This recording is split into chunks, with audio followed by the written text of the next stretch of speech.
Railway পূর্বাঞ্চলের অঘোষিত মালিক বিতর্কিত ঠিকাদার শাহ আলম।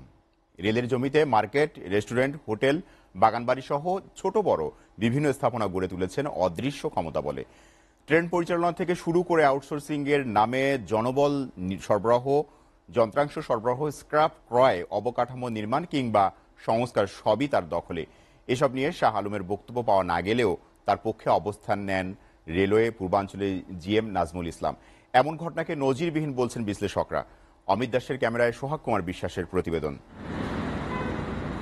চট্টগ্রাম রেলওয়ে স্টেশনের পেছনে আইস ফ্যাক্টরি রোডের বিশাল এই মার্কেটটির মালিক বিতর্কিত ঠিকাদার শাহ আলম। বছর 7 আগে রেলওয়ের কাছ থেকে একশোনা বন্দোবস্ত নিয়ে মার্কেট করলেও দোকানদারদের সঙ্গে করেছেন দীর্ঘমেয়াদী চুক্তি। অভিযোগ রয়েছে জমিটির বরাদ্দপত্রেও রয়েছে জাল জালিয়াতি। চট্টগ্রামের ঐতিহ্যের সাক্ষী পুরনো রেল স্টেশনের নান্দনিক এই ভবনটি স্ত্রীর প্রতিষ্ঠানের নামে নামমাত্র টাকায় লিজ নিয়ে গড়ে তুলেছেন হেরিটেজ পিয়ার নামের একটি 3 স্টার হোটেল।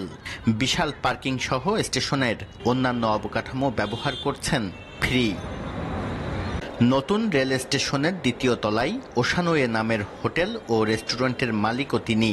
স্টেশনের সামনের বিশাল পার্কিং জোনও গেল 5 বছর ধরে টেন্ডার ছাড়াই নিয়ন্ত্রণ করছেন শাহ আলম। হাইট যেগুলো আছে 50 টাকা নেয়, বাইকটা 30 টাকা নেয়, আর ওগুলো আমরা 100 টাকা করে নেয় আর কি, ছোট গাড়িগুলো। আপনি কোন প্রতিষ্ঠান, মালিকানা কোন প্রতিষ্ঠান? এটা আমি কিছু জানি না ভাই। শাহ সাহেব কি আসে এখানে? সাপের উনি একজন মানে আমি এটা আমি জানতে পারবো না ভাই। চট্টগ্রাম জুড়ে রেলের জমিতে এমন শতাধিক স্থাপনা খুঁজে পাওয়া যাবে শাহ আলমের। শুরুতে নামমাত্র টাকায় লিজ নিয়ে স্থাপনা গড়ার পর চুক্তি অনুযায়ী লিজের টাকাও পরিশোধ করেন না তিনি। কথিত আছে রেলের যত সম্পদ আছে সবটাই তার, কারণ রেলওয়ে পূর্বাঞ্চলের সব কর্মকর্তাদের নিয়োগ, বদলি, পদোন্নতি সবকিছুই হয় তার ইশারায়। টেন্ডারবাজি থেকে শুরু করে রেলওয়ের যে সমস্ত স্থাপনাগুলো আছে সেগুলো বিভিন্ন জন লিজ নামে নিয়ে তার ব্যক্তিগত সম্পদ হিসেবে ব্যবহার করতেছে, এবং আমরা জেনেছি যে লিজ মানিও দিচ্ছে না। যারা এগুলো ব্যবস্থাপনার দায়িত্বে আছেন তারাই সর্বোচ্চ দুর্নীতিগ্রস্ত। ফলত টাকার বিনিময়ে যা কিছু তা করছে, শুধু পারতেছে না যে রেল ভাগাভাগি করে বিক্রি করে ফেলাটা শুধু বাকি আছে।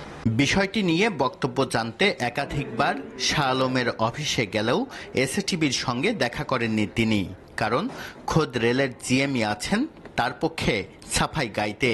এটা আমার কাছে এই তথ্য জানার কথা না, এটা আপনার কনসার্ন বিভাগ আছে। আর যেহেতু বিভিন্ন প্রতিষ্ঠান এখানে বিভিন্নভাবে সার্ভিস দিয়ে আছে, তাদের সাথে অবশ্যই দেনা পাওনা একটা থাকবেই। এটা চলমান একটা প্রক্রিয়া। নগরীর সিআরবি শিরিষতলায় কদিন আগে সাধারণ মানুষের আন্দোলনের মুখে রেলের জমিতে পিপিপি পদ্ধতিতে হাসপাতাল নির্মাণ প্রক্রিয়া থেকে সরে আসতে বাধ্য হয় সরকার। কিন্তু সেই একই স্থানে শাহ আলমের স্ত্রীর নামে বিশাল এই রেস্টুরেন্টটি গড়ে উঠেছে বিনা বাধাই। সোহাগ কুমার বিশ্বাস, এসএটিভি, চট্টগ্রাম।